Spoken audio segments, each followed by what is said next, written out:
very good evening and welcome to Newswatch this 9th of November 2021. Thank you so much for tuning in for the latest news making headlines in the country. I'm Tony Omondi and our sign language interpreter is Fiona Mweresa. Let's begin with the highlights. The Building Bridges appeal case will now be heard for 3 days from January 18th to January 20th, 2022 as the Attorney General Kiara Kariuki seeks to reverse the Court of Appeal ruling that nullified it. And Deputy President William Ruto tours the Nyanza region where he'll camp for 3 days as he sells his bottom-up economic agenda. The Amani National Congress ANC Party Parliamentary Group meeting agrees to continue popularizing Musalia Mudavadi's candidature while announcing a planned delegates conference to officially endorse a Mudavadi presidency. And the Council of Governors has called for urgent restructuring of the Kenya Medical Supplies Authority (KEMSA) at a time the authority is grossly underperforming.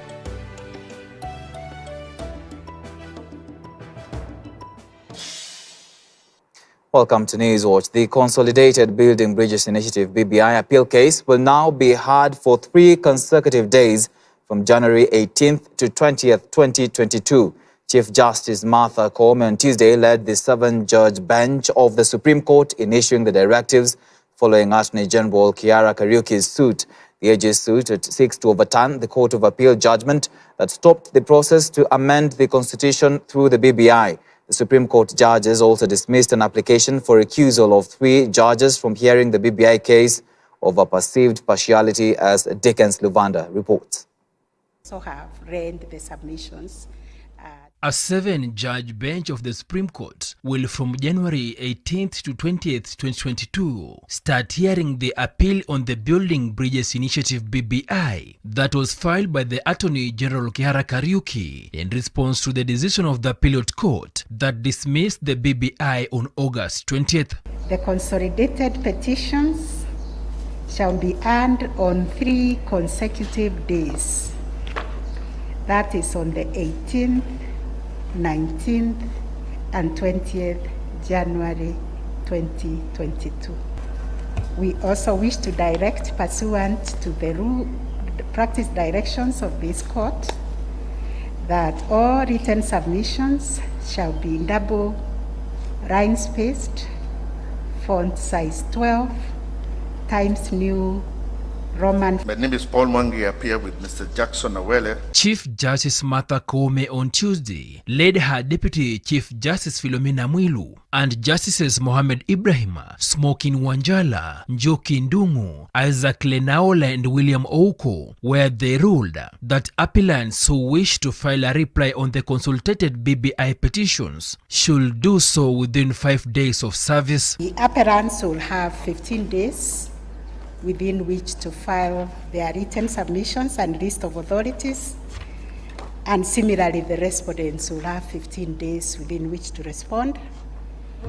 And in the event that the appellants would like to file a response, they will still have 5 days to file the response. Earlier on, the court dismissed a petition by Isaac Aluchura that demanded for the recusal of Justices Njoki Ndungu, Mohamed Ibrahim and Smokin Wanjala from the BBI appeal case on impartial claims.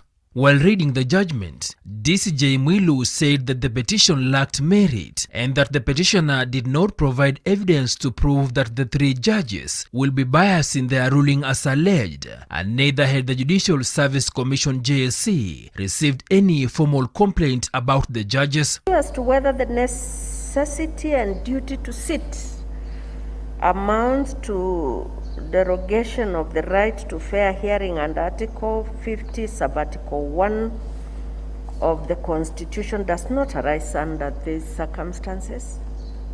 H.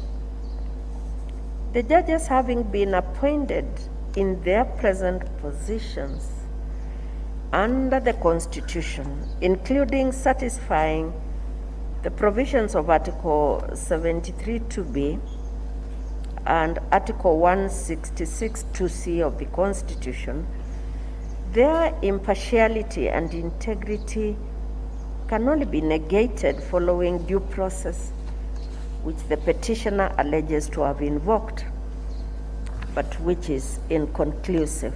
We make the following orders. 1, the notice of motion application dated the 26th of October 2021 lacks in merit and is hereby disallowed. 2, there shall be no orders as to costs. Orders accordingly. On August 20th this year, the Court of Appeal reiterated the High Court ruling and declared null and void the BBI bid to amend the Constitution, a process sponsored by President Uhuru Kenyatta and his political nemesis, former Prime Minister Raila Odinga. The court is adjourned. Have a very nice day. Deacon Sulvanda, Hope TV Newswatch.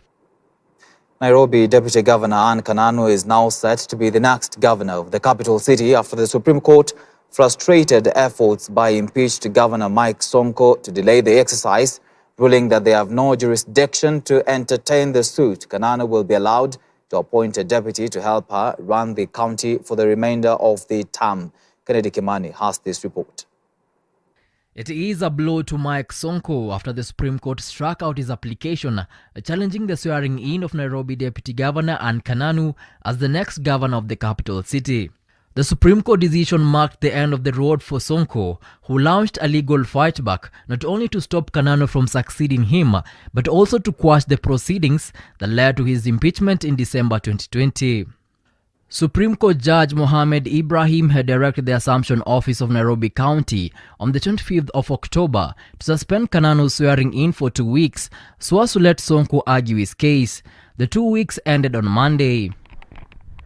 The 5-judge bench said Sonko's application was prematurely before the Supreme Court since there was no substantive determination and judgment of the Court of Appeal.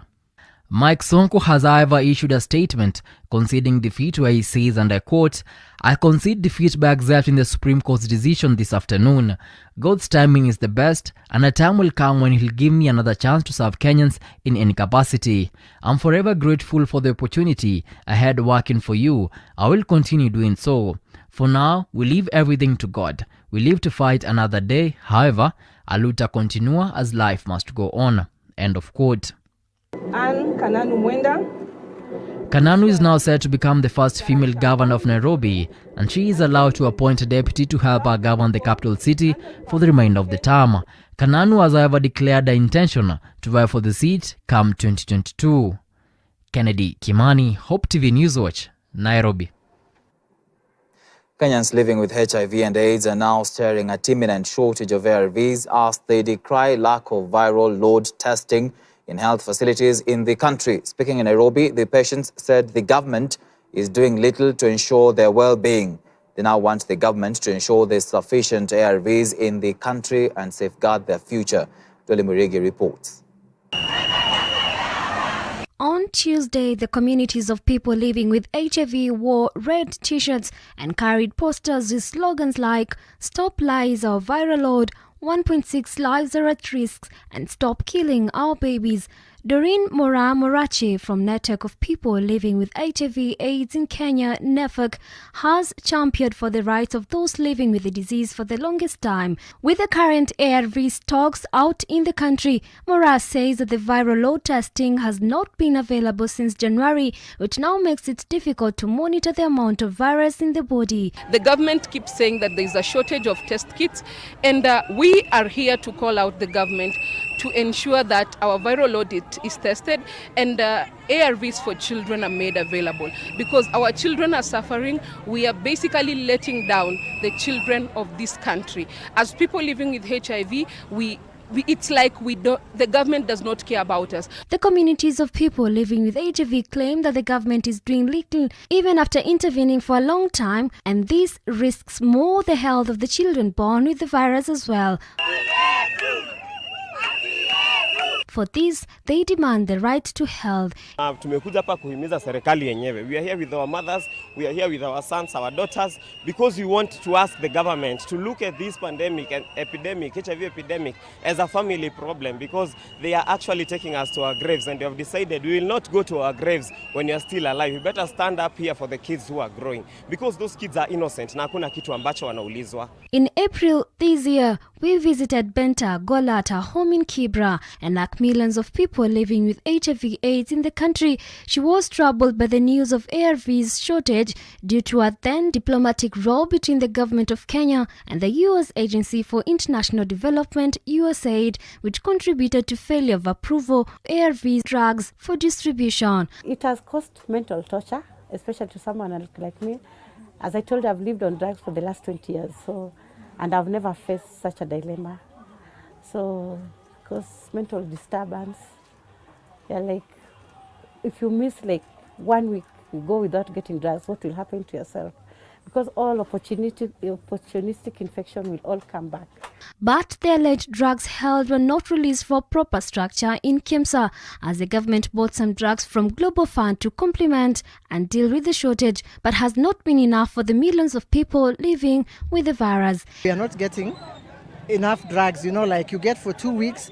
Sometimes you don't have bus fare to go to collect your medication from your center where you collect your medication, and therefore we are demanding that we want to get the medication like we used to get, either for 3 months or 6 months. Unless you are sick is when you go to the hospital. But if you are going to pick your medication, you need to have enough stock, which we don't have right now. We are in the middle of a pandemic, and we are also living with HIV, which is another pandemic. So basically, we are handling 2 pandemics at the same time. Our viral loads matter to us because that is how we know if we are responding to treatment. And right now, people are worried that if I get COVID and I don't know the level of virus in my blood, I might not make it, I might not survive. And as a result of shortages and rationing, many Kenyans living with the virus have resorted to skipping doses as they can't afford to go to the clinic every week.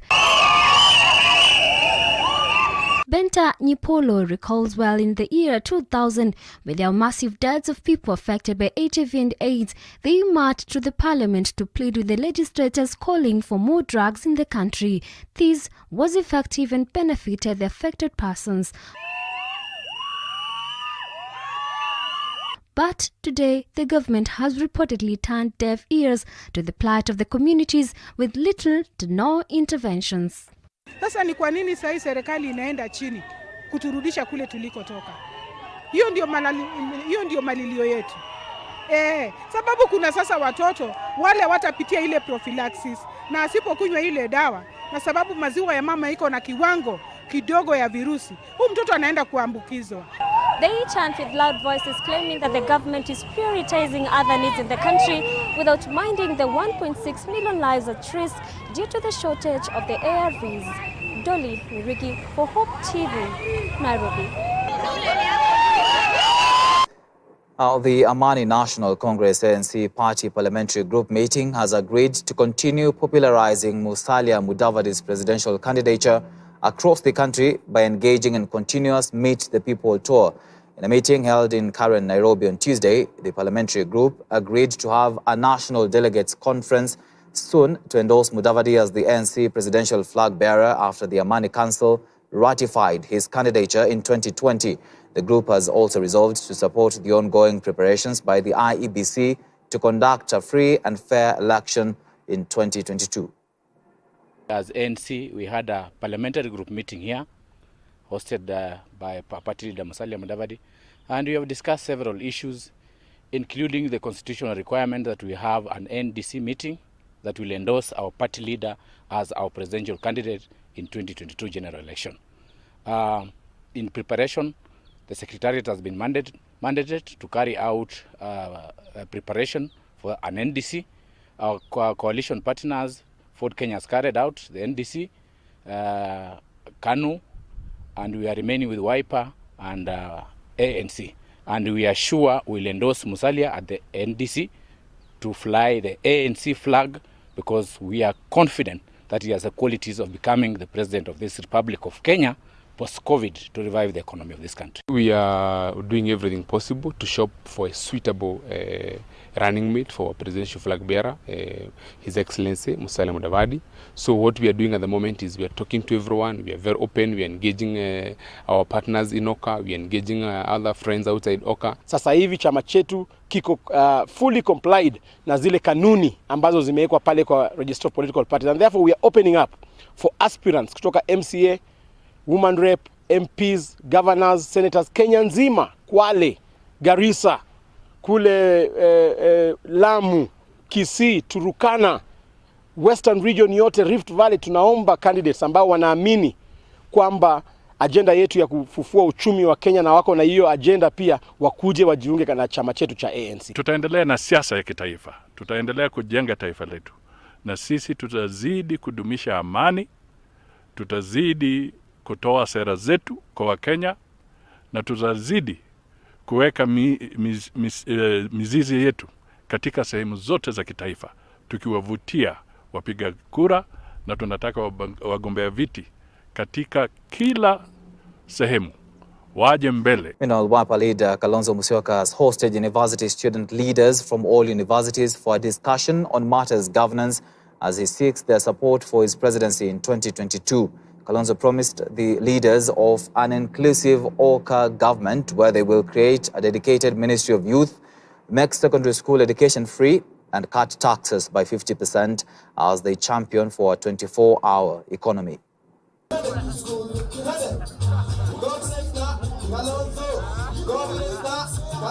We will make sure that your parents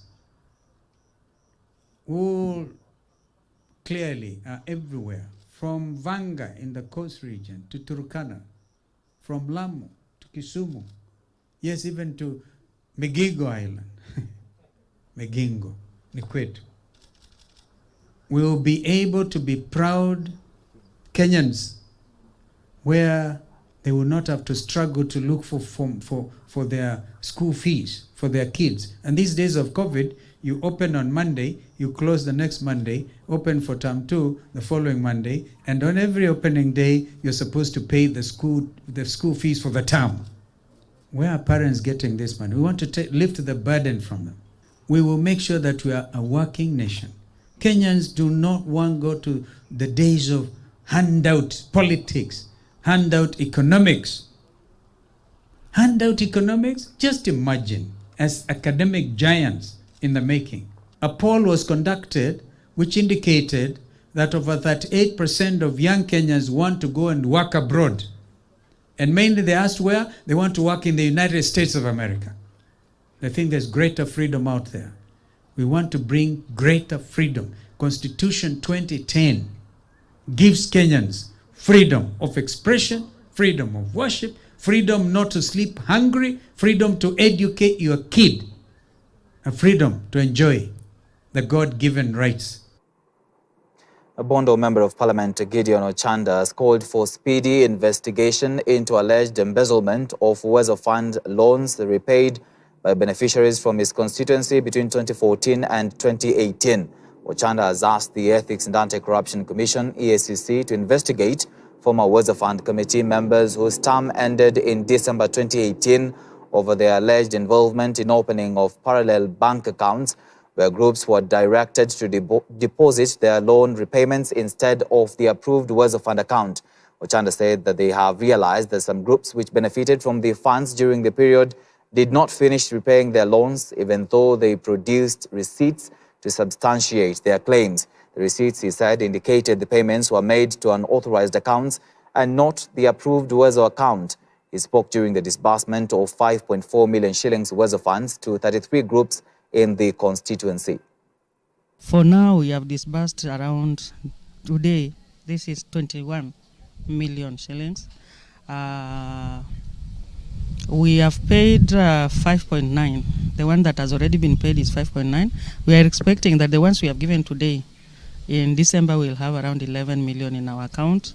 So we are having arrears of 11 million that has not been paid. We had issues previously, but we came up with a strategy to ensure that those who have not paid will see that these ones who have paid are gaining, so that they also do something to gain. And we have seen the results. We have seen people who are rushing to the bank to pay now so that they can get these funds. We are sure that, as we have said, in around March, we'll have around 90%, 100% repayment. Uwezo Fund is a money that is supposed to be refunded, it's supposed to be repaid.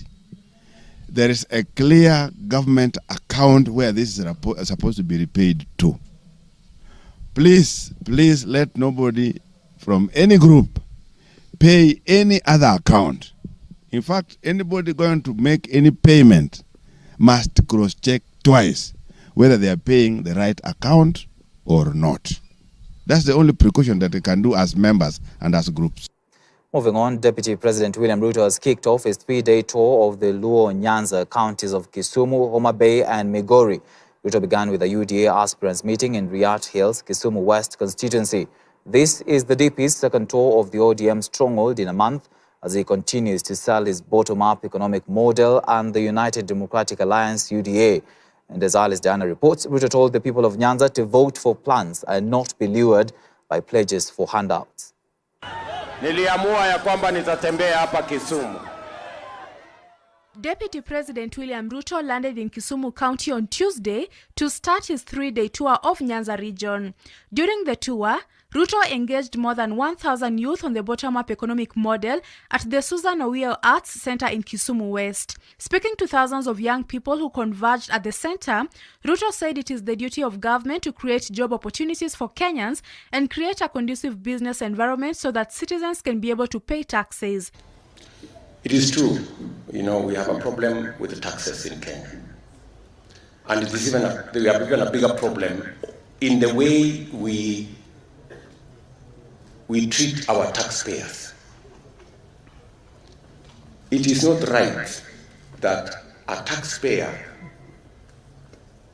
you send a contingent of police to go and harass a taxpayer.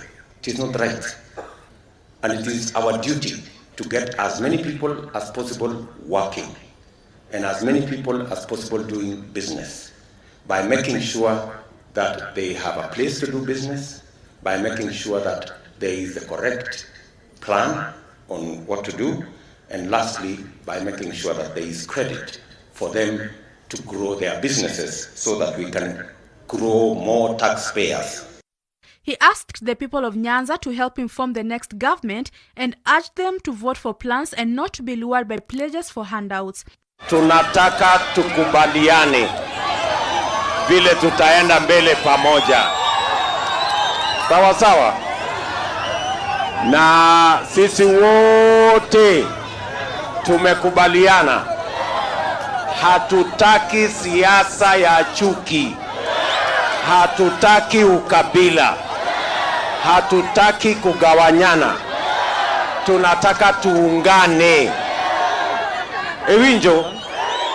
On Wednesday, Ruto is expected to tour the famous Kondele, then head to Kisumu West constituency at Nyahera to meet small-scale traders and make donations before winding up his tour at the Nyalunya Primary School in Kisumu East, where he is expected to give a donation to the institution.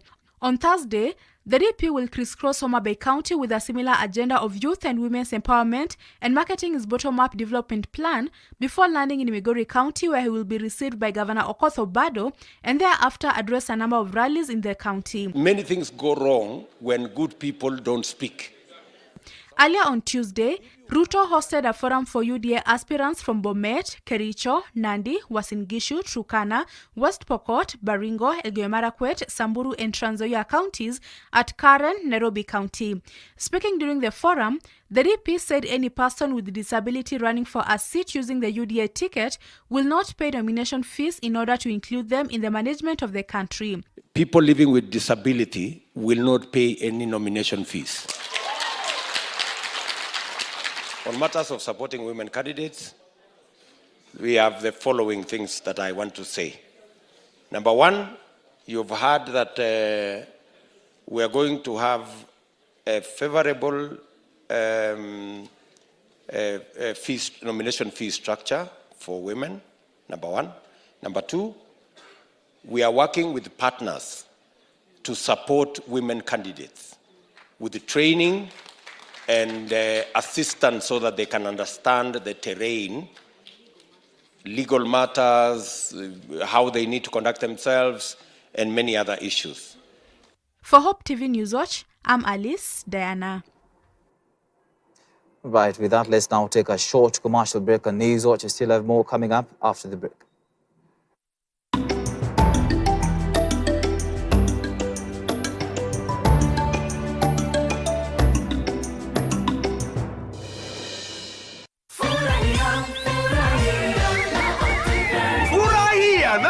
Optiven. Dad!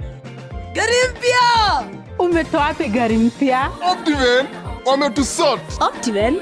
Nunua any of our value-added properties ama redeem installment ya property yako. Kwa kila malipo ya 10,000 unapata 1 entry point kwenye draw ya furahia na Optiven promotion. Airtime kushindaniwa kila siku, holiday kila wiki, shinda ploti na gari kila mwezi na grand prize ya Mercedes-Benz C180. Ni rahisi, buy ama redeem na ushinde na furahia na Optiven.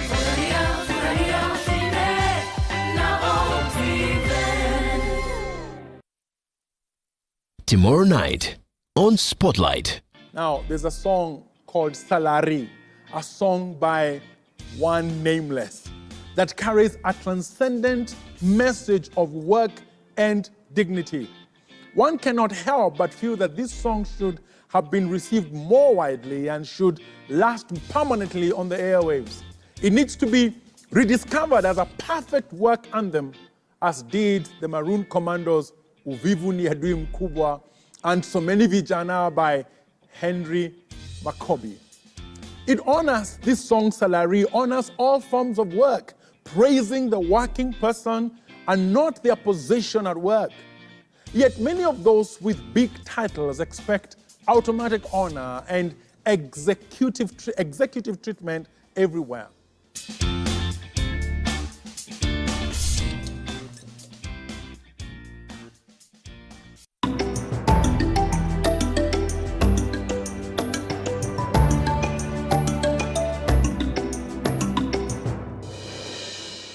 Welcome back to Newswatch. The Council of Governors, COG, has called for urgent restructuring and institutional reforms at the Kenya Medical Supplies Authority, KEMSA, to improve and enhance service delivery in the medical sector. In a statement, the COG, through its chair, Martin Ombora, said the council will engage the national government so that county governments can engage alternative health providers to ensure an uninterrupted supply of health commodities to counties. As Grace Ongoi now reports, the KEMSA board met in a closed-door meeting with the Parliamentary Health Committee to discuss the much-needed reforms at the authority. Just a day after the Labour Relations Court issued orders barring the Kenya Medical Supplies Authority KEMSA from declaring redundant or terminating the services of 900 of its staff, the Council of Governors has stepped in to weigh in on the matter. Through a statement, COG, through its chair Martin Wambora, seems to be supporting the ongoing reforms, including the directive to work from home by the KEMSA board. The council has called for urgent structural and institutional reforms, saying this is the only way the authority will effectively serve counties in the procurement and supply of pharmaceutical and non-pharmaceutical products. Counties have had a sour relationship with KEMSA, with counties complaining that the monopolistic nature of the authority has led to overpricing of its products. In their latest communication, Council of Governors now claim that the centralized procurement and distribution system for health products and technologies should be restructured to allow it to fully align with the devolution and to accord joint accountability to both national and county governments. Meanwhile, the National Assembly Health Committee has expressed satisfaction with KEMSA reforms plan drawn by the authority's board. Speaking after a closed debriefing between members of KEMSA board and the National Assembly Health Committee, KEMSA board chair Mary Mwadime revealed that KEMSA was grossly underperforming and was largely unable to meet clients' urgent needs, particularly the delivery of essential medicines and products to the county's referral hospitals and programs. The whole issue about the military NYS and that has been flying around, we've been assured that that's not the issue and the board is in control.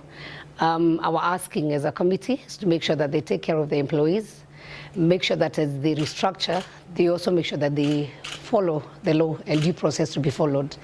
And so as we've been briefed that this is a process that will involve multi-agency, a lot of people to come in and address this matter. We hope that they'll handle it with a lot of humanity and actually to make sure that even the transition is going to be a smooth transition. It's very important that this board also ensures that we'll have a proper management team and to make sure also that we do not interfere with the supplies. We have also been told that KEMSA is almost on its knees because they have many people who owe them a lot of money. My appeal to the county government is that if you owe KEMSA, kindly pay so that they will be able also to sustain themselves, that they'll be able also to buy the supplies to be able to supply you. She went on to further say that the authority was suffering from below par productivity, with the order fill rate standing at 18% against the target performance of over 90%. KEMSA's order turnaround time is an average of 46 days. She revealed that in June 2021, out of 11,000 orders received at KEMSA, only 345 orders were serviced at the authority, which is suffering from a developing debtor and creditor crisis. All Kenyans can hope for now is that the restructuring of the authority will bear the anticipated fruits promised by the KEMSA board, and that sooner rather than later universal health coverage, which also depends on the authority's performance, will be realized. Grace Wangoi for Hope TV Newswatch. The United Democratic Alliance UDA Secretary General Veronica Maina has urged state officers and cabinet secretaries to desist from politics. Speaking during a UDA aspirants forum in Deputy President William Ruto's current residence, Maina urged state officials to stop micromanaging the Independent Electoral and Boundaries Commission (IEBC) and allow it to conduct its affairs independently. Her remarks comes just a day after Defense Cabinet Secretary Gina Malwa and his agriculture counterpart Peter Munya reportedly defied orders by IEBC Chair Wafula Chebukati not to engage in politics. We know there are operational challenges that are causing this insecurity. But I want to request all the aspirants, including those who are sitting MPs and senators and leaders, to work together. Let us engage in dialogue so that we can sort out the challenges that we have in our region, especially in the North Rift, so that we don't disadvantage ourselves in matters to do with the next elections.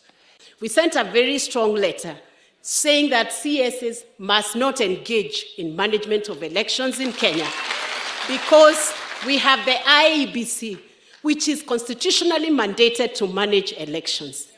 Yesterday, some CSs responded and said they have a right to support candidates.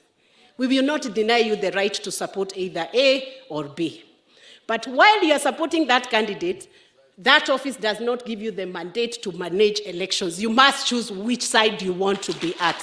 So I would wish to ask our CSs and state officers to step back and allow IEBC to enjoy its independence and do its work without interference. The Embu Water and Sanitation Company has decried incessant vandalism of its pipeline network, leading to loss of revenue and interruption of water supply to customers. Head of Finance Doris Njiru said despite several culprits being apprehended and charged in court, vandalism was still rampant, especially in agricultural areas where farmers attempt to make illegal connections to irrigate their farms. Speaking on Tuesday in her office, Njiru said the vice was especially rife in Muguka growing areas of Mbeere South and Mbeere North sub-counties. The pipes are quite expensive, and once they are vandalized or they are destroyed, you have to do replacement of the pipes.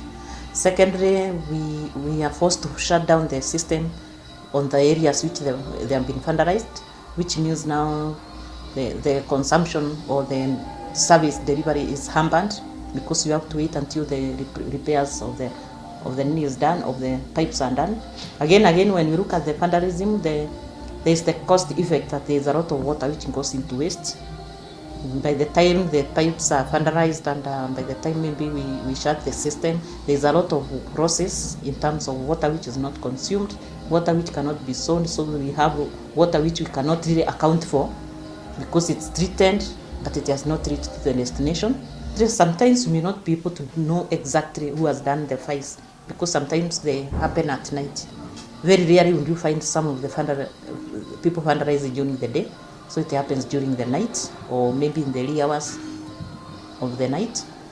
But where we are able to know the specifics, for example, where maybe there are cases where we have even been able to find people have created something like a dam so that they can be able to irrigate. So if you can find your farm there and you are irrigating, you are able to. There are people who have been prosecuted on the same.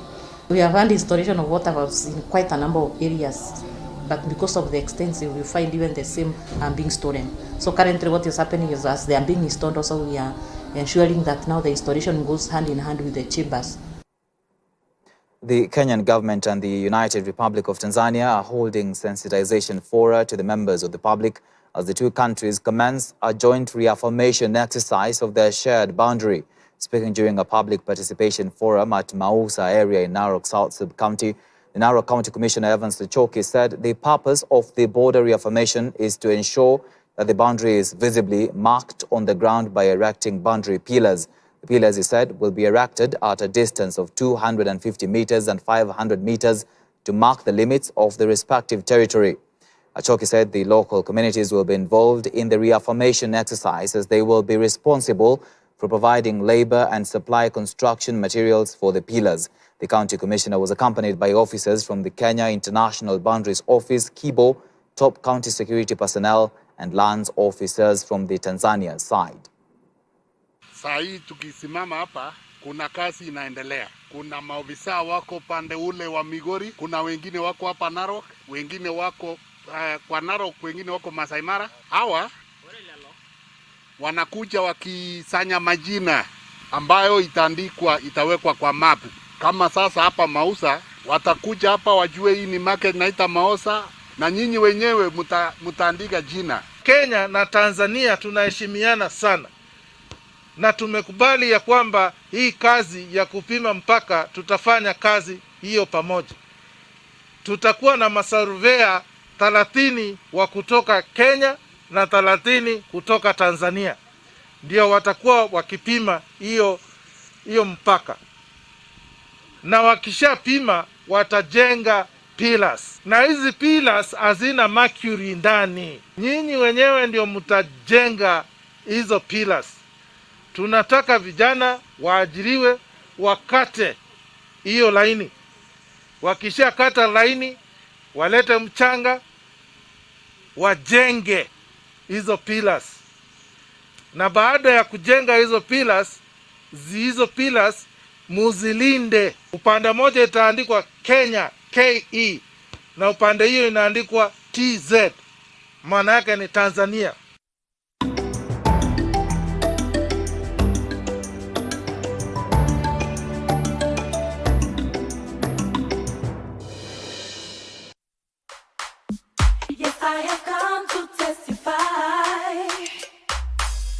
I will stand up before the congregation and testify of the wonderful things you have done. I was on my knees, and that day, that is one thing that amazed me. For sure, God never lies. Thank God, because it's only God's blessings that addeth no sorrow. Mimi naogopa dhambi. On Testify, we bring to you real encounters with Christ, breathtaking experiences, and life-transforming testimonies. We testify. Nikamwambia Mungu, kumbuka nimekuwa katika njia zako. Kama kuna wakati wa kuniokoa ni huu. Ni heri ni uwawe, nizikwe na hawa tulizaliwa na wao. Oh, najua Waluya. My husband did everything for me.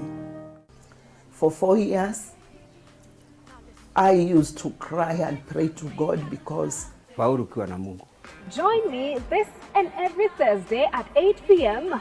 on the program where our faith in Christ keeps growing. Right here at Hope TV, where you look and live. Life is not the same again. We testify. We celebrate.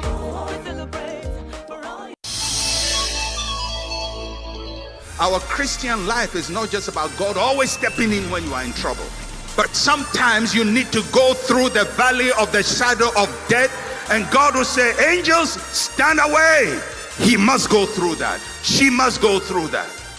Because out of this would come something greater and more beautiful.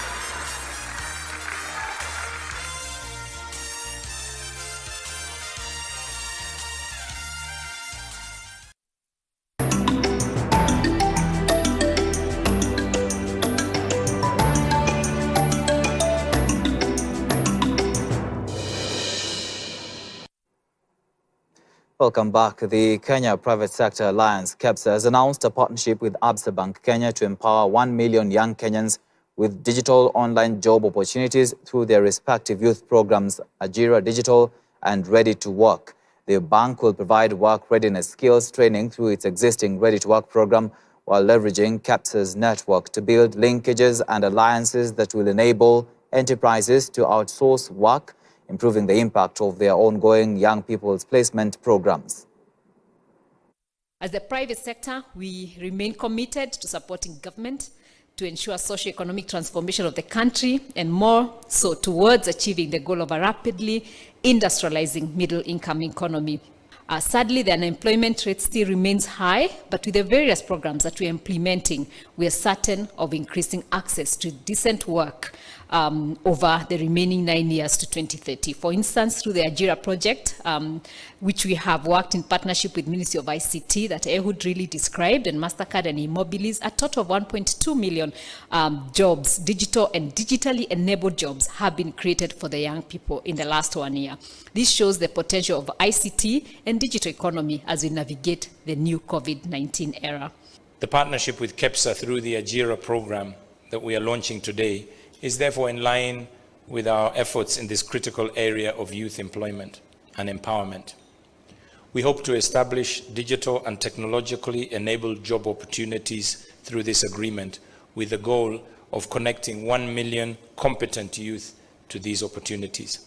To address the gap and increase access to education, employability, and economic opportunity, we have initiated several programs to support the youth, including the Ready to Work training program.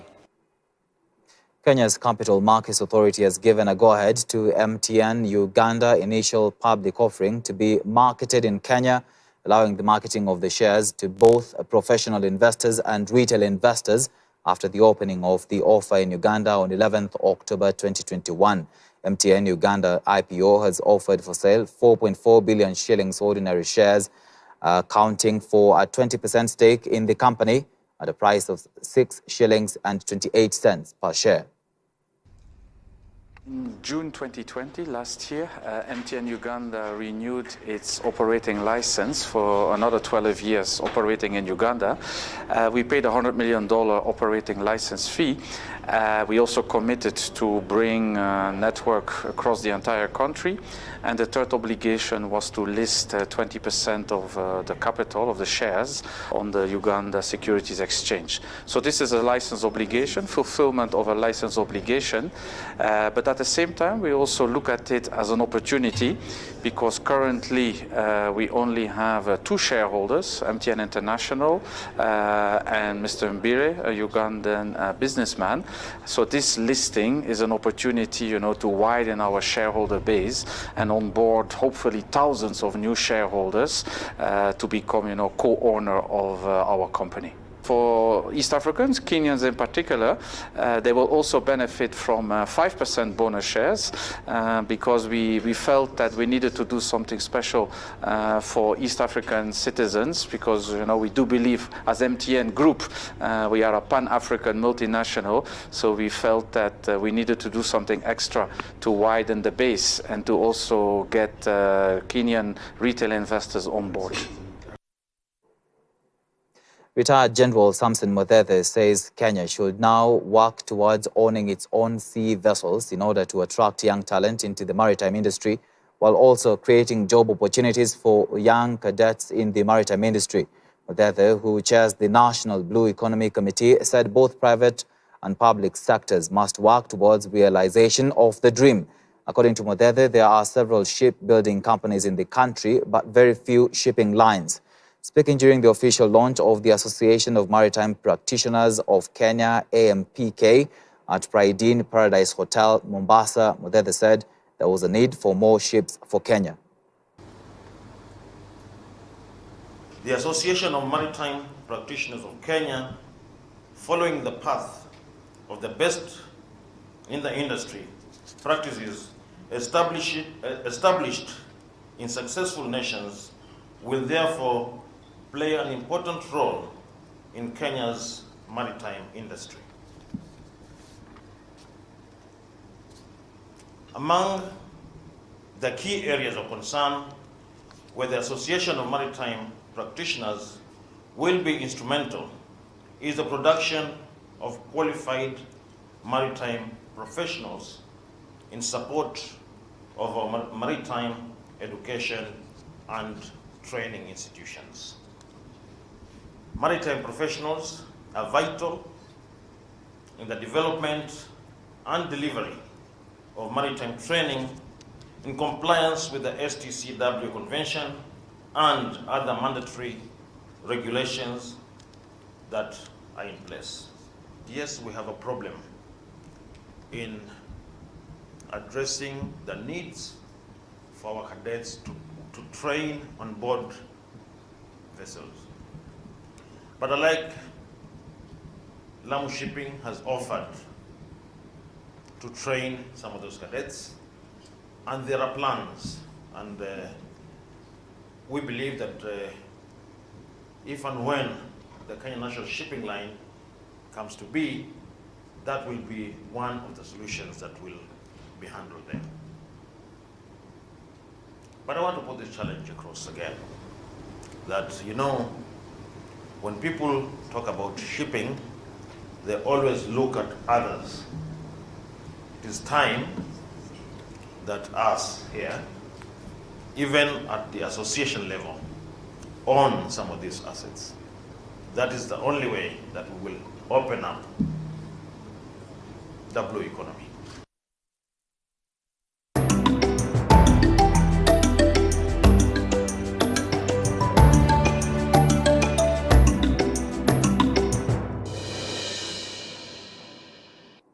To some sports news now, the national team Harambee Stars held their last training session Tuesday at the Nyayo Stadium as they prepare to travel to Uganda for their FIFA 2022 World Cup qualifiers match. The team will depart tomorrow to face the Uganda Cranes, a match that will be played on Thursday at St. Mary's Kitende Stadium at 4 p.m. Team captain Michael Olunga is optimistic that Kenya will finish their 2022 FIFA World Cup qualifying campaign on a high note by winning their two remaining matches. Stars are out of contention to reach the final round of the qualifiers following back-to-back defeats against Mali and are third in Group E with 2 points from draws with Uganda and Rwanda. Tunajua tunaenda kucheza na Uganda na Rwanda. Of course, we don't have a chance to qualify, but we have our pride to protect. You know, tunaenda kucheza, it's going to be East African derby, and always a derby is a derby, you know. So we want to go out there, you know, and represent and try to make amends. Of course, our two previous outings against Mali, results haziku to favor, but against Uganda, we are going to give it our level best and try to work hard, you know, to make Kenyans proud once again. We think we need to build up a new team with a brighter future, with more acceptance to modern football, maybe more hungry, and we are trying now to put all these things together. I expect also in the next matches against Uganda and Rwanda that we play well, and I hope this time we will use also our goal chances to get the results which we want.